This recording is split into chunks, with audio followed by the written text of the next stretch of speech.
Friends, I am so excited for who you get to meet today. I'm sitting here with my new friend, Bri McKoy. Bri, thanks so much for coming on the show. Thank you so much for having me. I'm excited about our conversation. Me too. I received your book. Well, we'll talk. Okay, before I get into this, tell us who you are, what you do, and a fun fact about yourself. My name is Bri McKoy, and I consider myself an accidental home cook turned cookbook author. I recently published the Cook's Book. That's my first cookbook. And a fun fact about myself is I think like 3 years ago, this is one of the best things I think I've ever done for myself. 3 years ago, I decided to get laser hair removal on my legs and armpits. And it actually changed my life. Like it has actually changed my life. That is saves you so much time. Showers are I'm like, oh, wash my hair. I'm done. Is this what boys have always been doing? Right? The summers are so nice because I'm not like, oh my gosh, wait, I have to go shave real quick or anything. And I just like being smooth. I'm no shame to anyone who likes their hair. Hair is great. I like to be smooth. And so I'm like, I'm not dealing with it anymore. And I would get like razor bumps all the time on my legs because I have sensitive skin. Same. So I'm like, this is the best. This is like the best kept secret. I wish someone would have told me about it. Oh, I wish I would have done it sooner. I have looked into it. I have blonde hair though, and it doesn't pick up. It has to have some pigment. So I do have some darker hair on my legs now. So I'm like, maybe now's my time. Yes. But blondes, it's like we're the exception to the rule. It stinks. It's so true. And I'm not a natural blonde, so it worked for me. You get the best of both worlds. Yes. I love it. Exactly. That is so fun. That is a really good fun fact. And I'm very jealous. It's great. We went to the pool not that long ago. And I was like, I'm going to shower real quick. And my husband's like, why? We're going to the pool. And I'm like, I don't want to fully explain to yes. You just can't go to the pool, my friends. You have to take care of some business first. Yeah. Gotta take care of business. Exactly.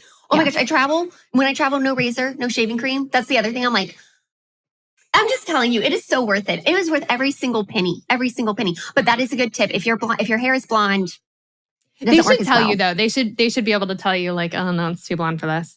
Yeah. I love it. Everyone just added that to their wish list. Exactly. Bri, I am so happy to talk to you. I was sent your book, which happens when you have a podcast. You get a lot of books in the mail, but it's very fun. And I am want to be food writer, food show host, critic, restaurateur,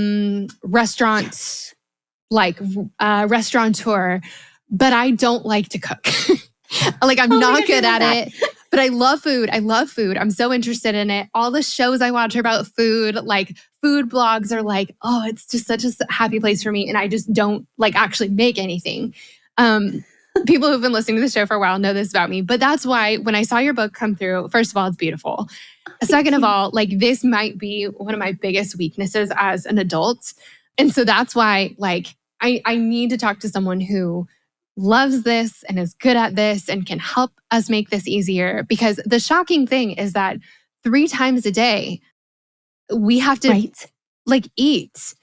And my kids are hungry and I'm confused. Again, didn't we just do this? So anyway, I'm very much hoping that you can make this just a little bit easier for us. Oh, yes. That's the whole goal with the book. I mean, I was the same way when I started out. I was like, what I bring to the table is I can eat. That's my gift. I love good food. I love to go to fun restaurants. I love to travel. When I travel, it's we're traveling to eat. Yes. That's the plan. Yes. And everything on the agenda is just for the next meal. It's are we going on a hike? It's so that I can have my next meal, so that I get hungry again. So I can have my next meal. Biding time in between lunch and dinner. Yes, absolutely. Yes. Yes, exactly.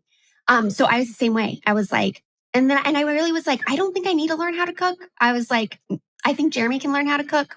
That sounds fine. Mm-hmm. That sounds great. So how did you become how did you go from being I mean, I love food, but I don't really like cooking to a cookbook author? Tell us about your journey. That was, it was, No one saw it coming. Literally, no one saw it coming.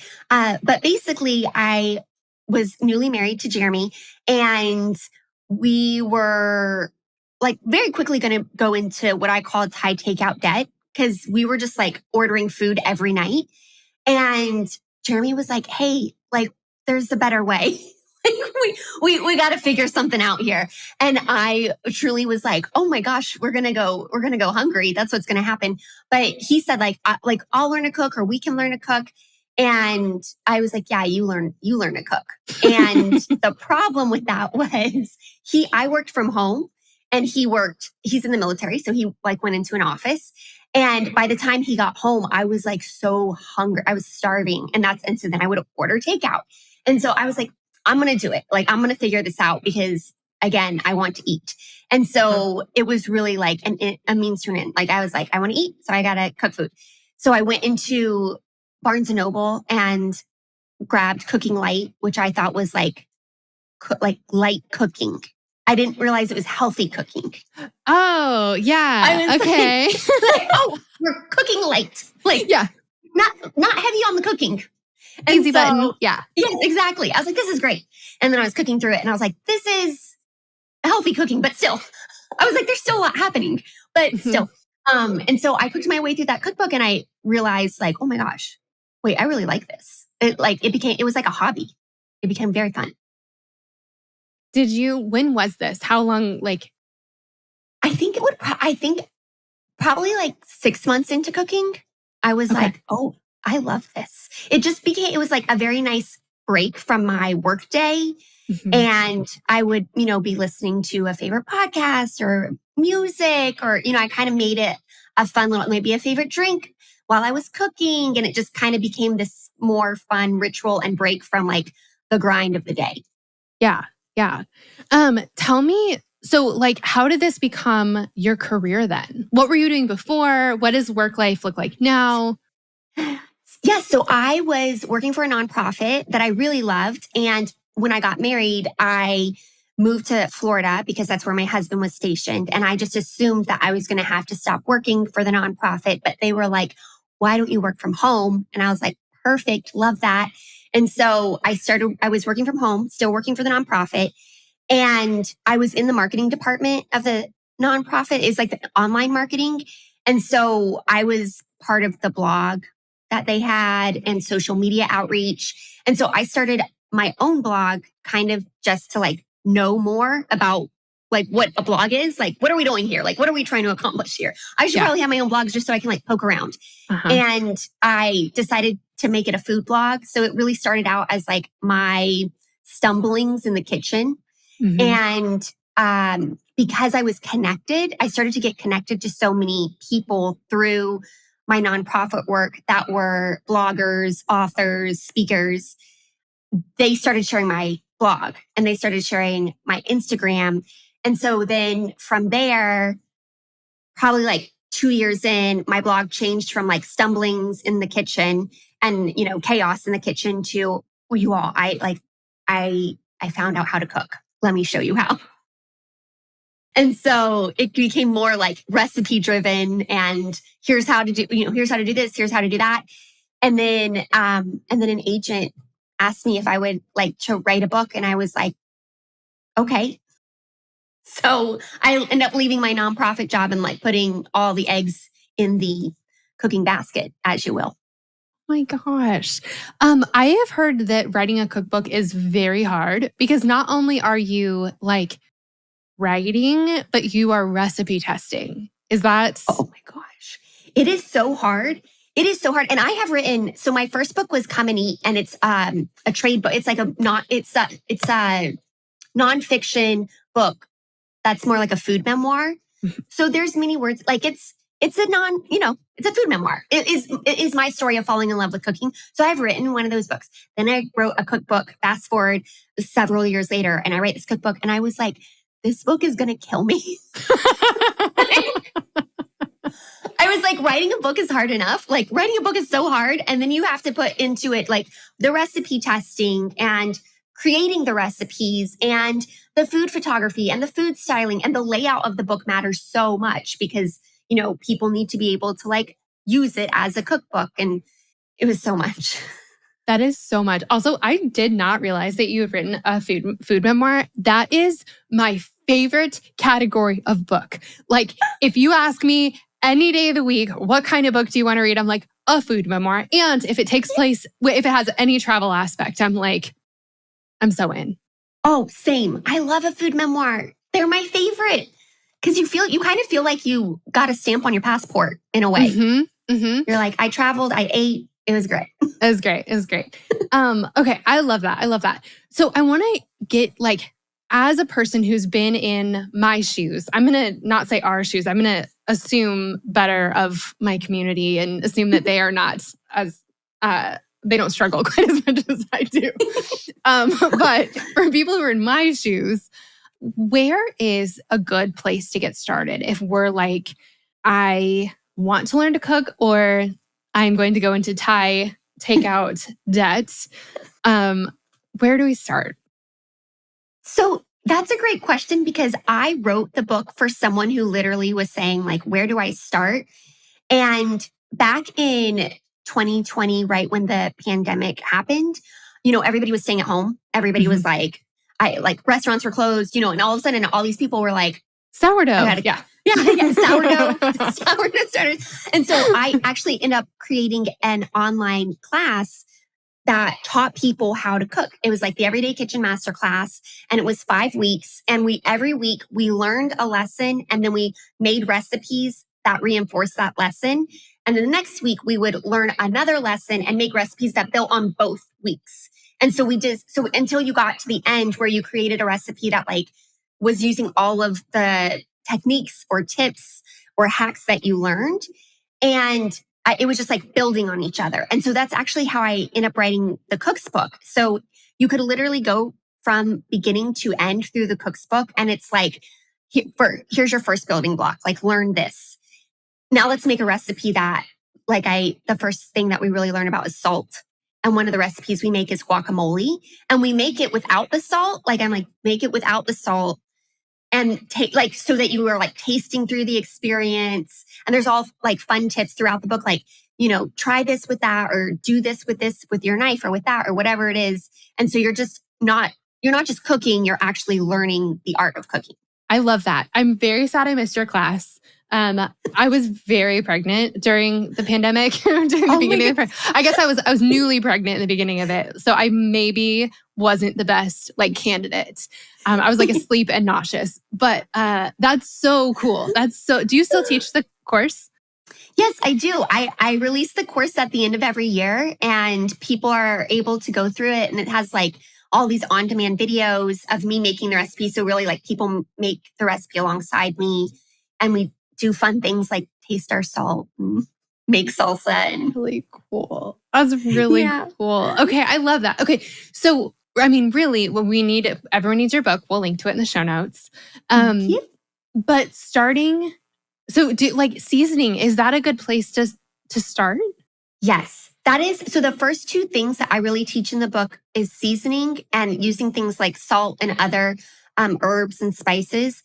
And then the second thing that we really talk about is, when you watch the food shows and they're always like, taste as you go, like all the time. I'm like, yes, but also we need to use all of our other senses that are available to us. So I teach the salt aspect, and then I teach how do we use our sense of smell, sight, touch, sound to also know how to be a good cook in the kitchen. Like when you put a piece of chicken breast in the pan and you hear that sizzle, your pan is properly heated. Or if you squeeze a lemon and you're like, okay, this lemon is really soft, which means it's probably extra juicy, which means if a recipe calls for a whole lemon, maybe you don't need to use a whole of your lemon because it's that juicy. Interesting. Okay. Talk to me about the difference between, or the progression, I guess, from reading a recipe to knowing how to cook. Is cooking through a cookbook because I feel like I can follow a recipe. I can make something that tastes good usually. Yeah. I did actually. Okay, this is the perfect time to tell this.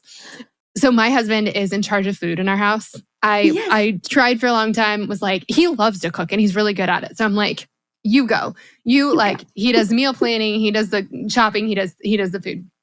I do other things.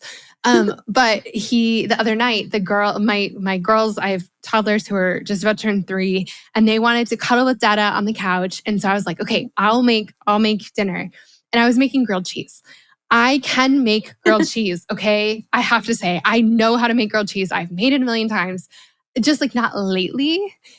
And so I was using a different pan, like a little pan, and something about the little pan, because it was just like less cleanup, something about the little pan kind of threw me off. And like I was trying to trying to be a little extra fancy about the way I flipped it. I was trying not to get cheese everywhere. Somehow in this, I end up, I'm also cooking on a new stove. I hadn't cooked on the stove yet. And so it got way hotter, way faster in this pan and this stove. So I ended up just absolutely destroying the first grilled cheese. Like it was black on one side. Like you couldn't scrape it. My toddlers were not going to eat it. So I threw that away and was like hoping that they couldn't smell it, that they just like weren't noticing what was happening behind them. And then, so I'm making the second grilled cheese and I'm like just a little bit distracted, a little bit like discombobulated because of the black grilled cheese for the first one. And because I have this really little pan, I ended up setting it down on our plastic cutting board and like not even thinking about it. And like, I've never done something like this before. Like I'm bad, but I'm not that bad. And then I'm like, uh-oh. And I go to like pick it up and it's stuck because it like melted on there. I mean, we salvaged the pan, threw away the cutting board. It was a whole thing. But I'm like, man, I'm bad at this. I am out of practice. All of that to say. So like, how do you, like, I can generally though make a recipe and have it taste pretty good. I think I just have never been able to gain enough skills that I could do it without a recipe telling me exactly what to do. Like, is that part of, how do we get from one to the other, I guess is my question. Oh, yes. I think that's a great question because I did end up cooking through that whole cookbook. And then I got another cookbook and I was like, I'm really getting the hang of this. Like, I was like, I love this. I feel like I'm getting the hang of it. And then but I was still like pretty frequently burning things or like pretty frequently, like I severely oversalted some vegetables. And I was like, but the recipe said, like, what? I'm like, what are we doing? I just was like, how am I like, how have I cooked through a whole cookbook? How have I been cooking for going into 2 years and I still wouldn't know what to do if something went wrong? Yeah. And I was like, there's got to be another like step here. It can't just be reading a recipe. So what I decided or what I realized is I had become a really good recipe reader, but maybe I had not actually learned like the science of cooking. And so when a recipe said something and, you know, like maybe it says cook your chicken in the pan for 6 minutes on the first side, and I can clearly see that the chicken is burning, but I'm like, no, but the recipe says 6 minutes. It has not been 6 minutes. Yes. Yeah, it's like, it hasn't been 6 minutes or whatever it is. And so I was like, okay, what I want to do is I want to learn a few techniques, a few like tips, tricks about cooking. And then I think that if I have those in my like cooking tool belt, I can probably know how to like appropriately read a recipe. Again, like if it calls for chicken breast, but I have chicken thighs. Or if it says there's a whole section in the book that goes through testing your oven and your stovetop to know how hot and cold they burn or heat. Because that's the thing. We've like Jeremy and I have lived in so many different houses and every stove is different. Like every stove is different. So every time I move into every time I'm in my new kitchen, the first thing I do is I test the oven, which you test with bacon, which is delicious. Or if you're a vegetarian, I have a baked potato option. And you can test it that way. And then the same with the stove. I have like a water test that I do with the stovetop. And so I know like, okay, the recipe says 6 minutes. My stove, my current stove burns so hot, so fast. So I'm like either knowing that I need to flip the chicken sooner, or when it says medium high heat, I always know like I'm on medium heat. Like this thing's too hot. I'm never turning it to medium high. I am so justified in this moment. I'm like, okay, my first time on a new stove, that was not my fault. Oh, no. No, it is so tricky, especially if you have been cooking with the same stove for a while. And you automatically learn, like, I flip the grilled cheese in 3 minutes or however long it is. Mm-hmm. Oh, But that's kind of that's where that shift came for me. So once I like learned all those and I teach them in the cook's book, then I'm like, that's where you go beyond recipe reading. That's where you're like, okay, I know what to do now. Or I'm reading this recipe and, something I say in the cook's book is the recipe creator. So for example, me creating, like, I don't know how hot your stove runs. I don't know what kind of salt you use. I don't know if you like spicy food or not spicy food. But if you know those things, then when you read my recipe, you can adjust for what you're doing in your own kitchen with your own tools. Yeah. Yeah. That makes sense. This is so random, but for some reason, I don't have a sensitive stomach to anything except for garlic and onions. And Really? a lot of I can like eat Italian food and stuff, but if it's like really garlicky or really, really oniony, it'll bother me. And so anytime I'm making something and it's like, use a whole onion, I'm like, I'll use a quarter of an onion. But that's a good example of like, that totally makes sense. You don't know if they like spicy things or not. And so you have to know yourself. Yeah. Yes. I feel like learning your pans, your stove, your palette, then it's like you have, I was going to say recipe for success, which was just too on the nose. It's just too perfect. It's too perfect. What about, I can get into cooking if I have a free afternoon and something sounds good and I like don't have anything on the calendar or a deadline or whatever, but that is never the case. Like I never have that much free time. So how do we, like, I guess, is there a way to make cooking faster or make it more enjoyable in like a smaller amount of time?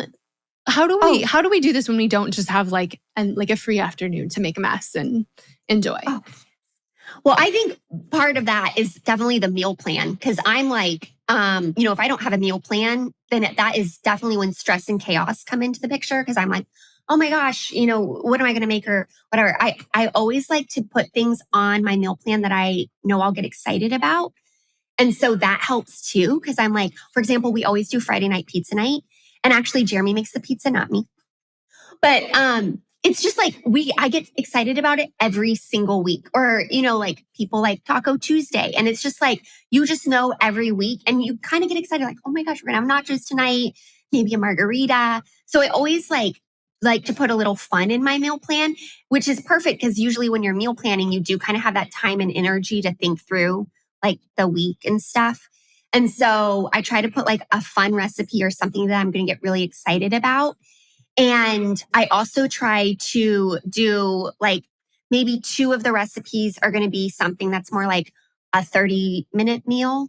But then I'll make the other recipes like Jeremy will cook on Friday. So I just know like, and that's, I know other friends that they're like, yeah, we take turns every other day. Or, I cook for 2 days, then my partner steps in on the 3rd day or whatever.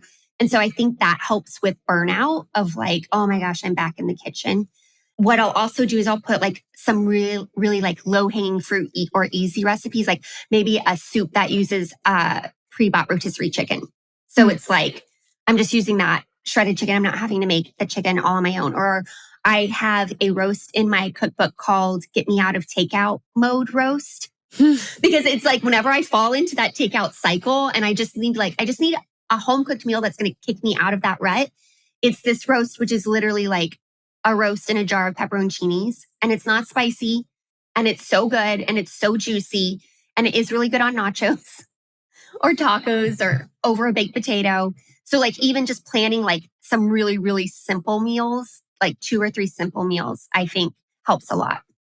So planning some really simple meals, I love that. And I think that I'd never thought about that. When it comes to meal planning, what I picture, and I don't know if I'm alone in this, but I picture like getting on Pinterest and looking up like a bunch of different things that you'd like to make, or even like looking through a cookbook and picking like, 7 things out. And like that is so overwhelming. And then you have to figure out like what ingredients you need for each one. And then like how much of an onion did you use for recipe A and how much do you have left over for like it's just a lot of math. Oh my gosh. But what you're saying is like designate days instead. Like yes, Wednesdays, easy day. Or like Thursdays takeout, pizza's Friday, but we'll make it ourselves. And like having some routine to it, that's what you're planning, not let me pick 7 fancy meals and slot them into 7 days. Oh my gosh. Yes. Exactly because I used to do that. And then it is so discouraging when you are cooking a new recipe and it doesn't turn out well. And then the next day you're cooking a new recipe and maybe and it's like discouragement builds on each other. And so I think that keeps people from wanting to like show up in the kitchen. I know it did it for me. I was like, this is so discouraging. I spent all that money on those groceries, all that time. And then you give up and it's like you have like 3 recipes of groceries just sitting in the fridge, like taunting you. Yeah. Oh my gosh. Yes. And then you get to the end of the week and you're like, oh no. Uh-oh. I either have to make all of these or none of these and start over. Exactly. The shame. The shame. I know. And I talk about that. Like I kind of have a manifesto in the book that's like, hold on to this as you like become a more confident, joyful cook. And one of them is like, always plan wins. Like always start with wins because winning also builds on each other. So if you can plan recipes that you were like, I know I can nail this recipe and I know my family loves it, like that will only encourage you to keep showing up to the kitchen. I love that. What do you do with like leftovers? Do you have a leftover strategy to like make one thing and cover more meals? I'm all about doing less work for more food. Yes. Oh my gosh. I love that so much. We eat our leftovers a lot for our lunches. And so they kind of like, they go pretty fast. But I do love like when I do a pot roast, and I think this is also really helpful. I think in like theory, sometimes I'll make a pot roast and I'm like, this is going to stretch the whole week. And then I'll get to like, day 2 or 3. And I'm like, I don't want pot roast anymore. Like I'm very over pot roast. Yes. And so what I have to do is I have to decide what am I exactly doing with this pot roast every night so that I don't just like keep serving this. So the first night, maybe it's like the pot roast over mashed potatoes. And then the second night, it's like sheet tray nachos with like some pepperoncinis or whatever. And then the third night, maybe I like use it for some kind of like sandwich or barbecue sandwich situation. And so I do like to like, it's like usually salads, sandwiches, nachos, something over baked potatoes. And I just like, we'll mix it up a little bit, like add a different sauce to it or add different like herbs or whatever. But I plan it. Like I plan it like it's a different recipe for every night, even though all I'm really doing is like pulling out the bag of tortilla chips. I can do this. This is good. And like with different sauces too, like that really changes things up. And I meant to say something about this. When you said picking out things that you're excited about, like that's the other thing is that when I picture meal planning or like, having dinner on the table for my family every single night, like, it's always stuff I don't like.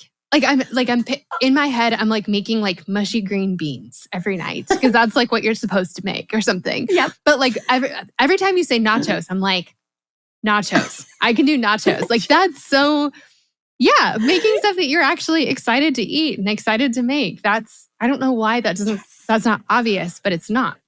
It's not. It's really not, which is so weird. I feel like we just kind of grew up. I don't know why. Like, who taught us this? I was always like thinking about that. Like, who taught that?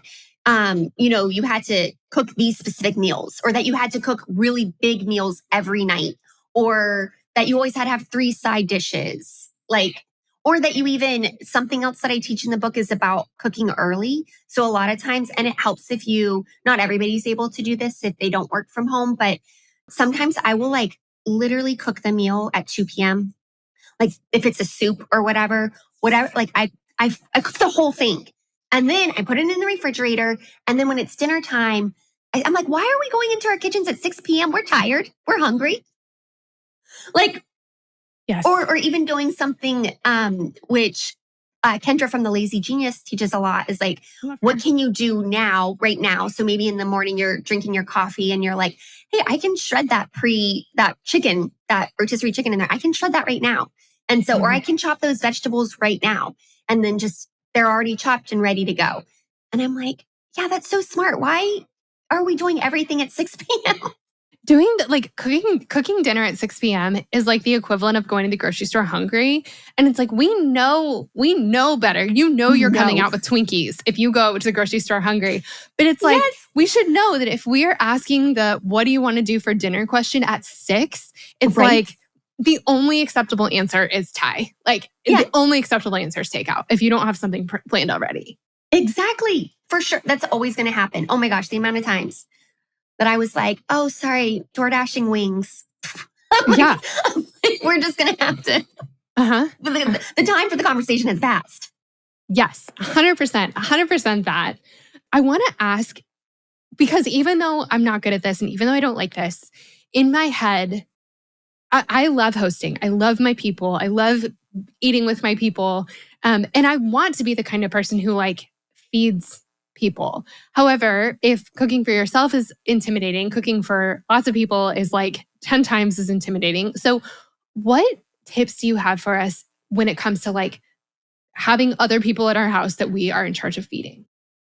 Oh, yes. I also learned this the hard way because I was the person that would have people over to our house, especially like maybe new people, like we don't know them, they're new neighbors or whatever. And I would be like, I am going to make duck confit. Never in my life have I made duck. And I'm going to make a souffle. Like, it's already low-key stressful. Even like I'm an extrovert and I love being around people. I love meeting new people, but it is stress. Like it is already kind of stressful to be like, oh, we're having new people into our home and are we going to click? And like, is there going to be judgment about my house or whatever? And now we're throwing in a duck. Like, what am I doing? Who added a duck to this situation? Who added a duck would make it better? Exactly. I'm like, what is happening? And then I'm stressed out while I'm cooking dinner because it's obviously not coming together. And I'm like, so great. So not only am I now stressed about like everything that goes on with having new people to your house, now I'm going to feed them bad food. And so what I decided to do is, especially for new time, like if it's the first time that you're having someone over, I always know what recipe I'm going to make. It's called, and I actually call it first hello pasta in the book because it's like every single time I don't even have to think about it, which really makes inviting people over a lot easier when you just know. Everybody loves this pasta. I know how to make it with my eyes closed. It's really hard to mess up. So even if something did go wrong, it's like probably still going to be really delicious. And it also works with like so many different food needs. So I can make it dairy free if I need to make it dairy free. I can serve it over vegetables if someone can't have, grains or anything. So that really helps too. So I just have I always say pick 1 or 2 recipes that you are like, I am so good at this. And I feel so confident making this. And just always just know, I'm making this. This is what I'm making. I love that. And unless you are a duck master. Right. Don't choose duck or souffle. Don't do it. Don't do it. Talk to me about grocery shopping. Do you have any grocery shopping master tips that we should know? Oh, well, the first is I use this app called Paprika. Have you heard of this app? No. It is my favorite. I have been using this app for 10 years. And so it's an app that you can put on your desktop. You can also get it on your phone and you can share it. So Jeremy and I have access to the same Paprika app. And not only can you have your grocery list. So I have Whole Foods, Deerbergs, Trader Joe's. So you can separate out where you need to get certain things. But you also can put recipes into it. So you can copy a URL and put the rest. It will just download the recipe into the app. So when you go to say, let's say, I'm like, oh, I'm having chicken pot pie soup tonight. In the app, I go to the recipe and then it has a little shopping cart and I click on the shopping cart and it automatically fills all the ingredients for that soup. And so all I have to do is go through and unselect oh, I already have the salt. I already have the broth. And then it lets you put which grocery store do you want to add these ingredients to? So you can say oh, these groceries I get at Whole Foods or whatever. And then you can put it, and then they have a calendar view where you can put so you can pull it up and say, this is what we're making. So sometimes Jeremy and I will go in the grocery store and I'll be I'll get the dairy. And he's I'll get the vegetables because it separates it out by category also. So that way, and you can see things checked off. So you can open it and be like, oh, Jeremy he made it to the boxed pasta aisle. Oh my gosh. I cannot live without it. That is how? Like, I've used a couple of different apps, but again, it's like you have to select from a pre-populated list of recipes that are all very complicated and like not what I wanted to eat. And it's like so much food and it's so expensive because it's all the stuff you wouldn't normally buy. And like the whole thing, it's like I have like a graveyard of kitchen apps and meal planning apps on my phone. This sounds, and it like anywhere the recipe's from, it figures out. Yeah, you put it in the URL and you just say download and it pulls the whole recipe. Sometimes there are some sites, but I have found very few that are like, oh, they won't allow paprika to download.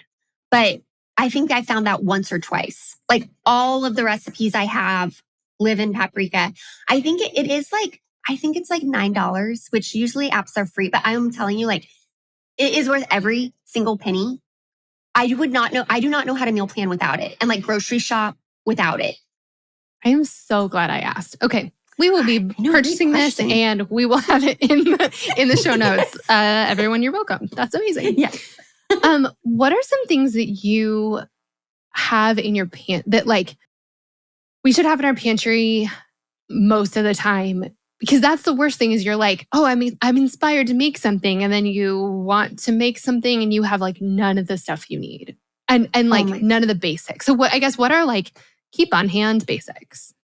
Oh, yes. I always have, obviously, like my salt and pepper, like peppercorns. Always have that. Always. And kosher salt. Diamond Crystal kosher salt is like the best salt for cooking. So I always have that.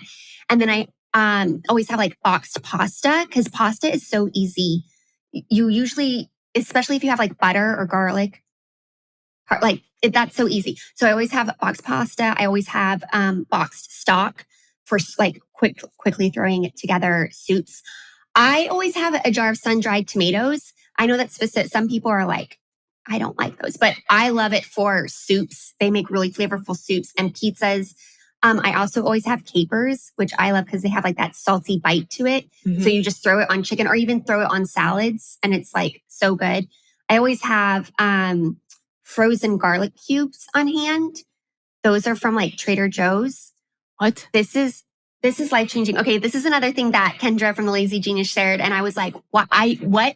So with garlic, I'm very passionate about fresh garlic because I think jarred garlic tastes very different. I understand people who use jarred garlic because like life is busy or whatever. And I'm like, 100% use what you got to do, especially in the season of life you're in. But it does taste very different from fresh garlic. So people are always like, well, what if I can't, like, I just can't be fooling around with fresh garlic. And I'm like, I have not found a good alternative. Enter these frozen cubes. So it is, they're in the frozen section of Trader Joe's, but also now I've found them at Whole Foods. I found them at Target.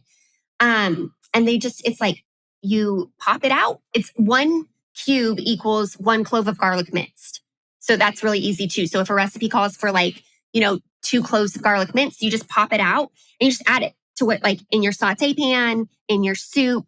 They also have frozen ginger, which I love to have on hand because I feel like with ginger, I end up buying the whole ginger. And then I'm like, I'm not going to use this whole ginger. Yeah, it's a lot. It's a lot. And people are like, mince it and freeze it. And I'm like, no, I'm not going to do that. No, that seems like a lot. Yeah. That seems like a lot. Or keep it in the freezer. And I'm like, but then I always find like this weird, I'm like, how long has that ginger been in the back of my freezer for? So they have them frozen ginger cubes too.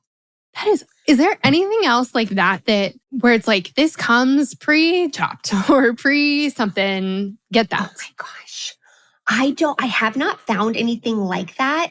I was kind of like, it'd be nice if they did maybe some fresh herbs, but I don't know like if the quality is still there. So maybe that's why but I'm like, man, it'd be so nice. Cause I feel like it's those fresh things that really add a lot to a dish, like fresh cilantro, fresh basil, where you're like, you don't always have it on hand. Yeah. And you're like, this, like I could have thrown together a caprese salad soap, but I don't have any basil, but I have all these tomatoes. Yeah. Yeah.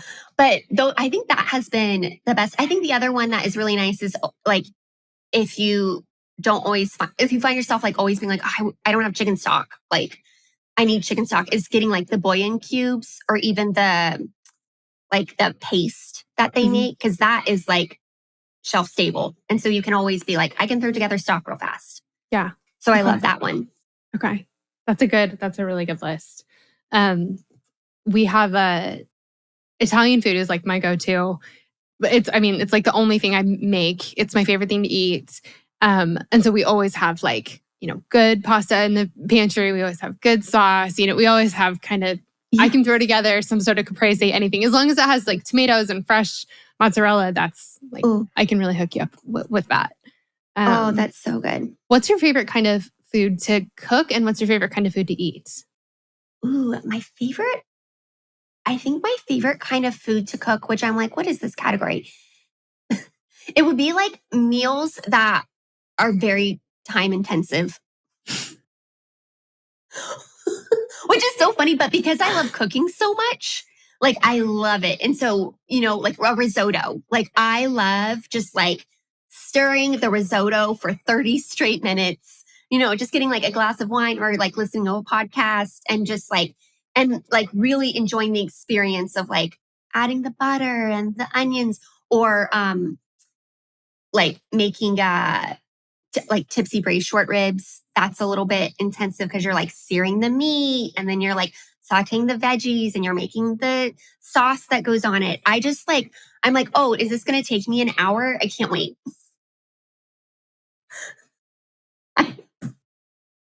It's very bizarre. But I think it's also like those dishes tend to be like very rich. I love a rich, like with the tipsy braised short ribs, when like the meat is just falling off the bone and there's like these creamy mashed potatoes and I love rich food. Like, I love it so much. Everyone's so hungry now. I know. I'm so hungry. Is that your favorite? Like, if you're going to go out or if you're going to eat something that someone else has made, what's your go-to? I would say it would be seafood. Okay. Because I do like making fish at home, but I don't make a lot of like shellfish, like the crab or the lobster, or even like shrimp very rarely. Or or maybe it's like, oh, the shrimp at my grocery store is always a little fishy. So when I'm at a restaurant or like when I want to go out to eat, I'm like, I want to go somewhere where there's like really good. I want a seafood tower or a seafood boil. Uh-huh. Or sushi. Like I love going out for like the best, freshest sushi. That's cool. That's really cool. Yeah. What about you? What is your favorite when you go out? Oh gosh, everything. I really love like any sort of Asian food. And yeah, pasta, anything Italian is also like a total go-to. So good. What's your favorite recipe in the cookbook? I want to like have that circled so that I can Oh my try gosh. Okay, well, I think that it is the tipsy braised short ribs. Okay. It's so good. And it's actually like, even though it takes some time, it's actually a really simple dish. Okay. Like there's not a lot. So I would say that, or the other one that I really like is my sweet potato shepherd's pie. It's like, it's also, that one is really simple and it's like so rich and delicious. And people who are like, oh, I don't really like shepherd's pie, fall in love with this one. Okay. So to include my husband was like, when he came home one day, I was like, look what I tested. And he was like, oh, I don't like shepherd's pie. Now it's his favorite dish. All right. Oh, and there is this one you will love. There's a Thai basil stir fry in there that comes together literally in like 20 minutes. Like it's so fast and it's so good. And you serve it on coconut rice. Okay. Sold. Do you have any just last encouragement for anyone who's feeling intimidated by this whole thing or overwhelmed? Oh, yes. I would say one thing that I always like to tell people, because it's kind of a message I told myself, is that I was always like, I'm just not a good cook. Like I'm a bad cook. I'm like, it's just part of my DNA. And I really was like, wait, I don't think that's true. I don't think that someone is a bad cook or, not a good cook. I think you just haven't learned some of the tools yet, which is what it was for me. I was like, I just didn't know that ovens run differently. I didn't know it. And so sometimes when you don't know something, it's easy to immediately kind of be super discouraged or just be like, this is just not a skill set I have. And so I would say like kind of reframe that talk of like, I just haven't learned that yet. Well, that's a Shauna Nyquist book. Yes, it is. Yes, it is. I love that book, by the way. But like, I just haven't learned that yet. Like, it's not that I'm a bad cook. It's just I haven't learned the appropriate or helpful skills for how to cook. And then start somewhere. Just pick somewhere where you want to start. If you want to cook through a cookbook, I highly recommend cooking through the Cook's Book. I think that's a great place to start. Yes. But yeah, just start somewhere and just start like being like, and every failure is a lesson learned. Like I always say that something that failed, like I burned, I oversalted, I undersalted. I always feel like I graduated from a class I didn't sign up for. But I learned a very important lesson. I'm like, oh, that salt is salty or that oven runs hot. And so instead of looking at it as like, wow, I really messed that up, you can be like, well, now I know something that I didn't know before. I love that. I graduated from a class I didn't sign up for. Now I know something I didn't know before. I love that. Bri, you are a total delight. I'm so excited about this book. Thank you for letting me like sneak into the world of food and enjoy it, even though I'm like, I don't know, I don't have my credentials yet, but I'll get there. You'll get there. Oh, well, thank you so much for having me. This was really fun. And now everybody knows about paprika. Everyone knows about paprika. We'll have everything linked in the show notes, you guys. Don't worry. Thanks, Bri. Thanks.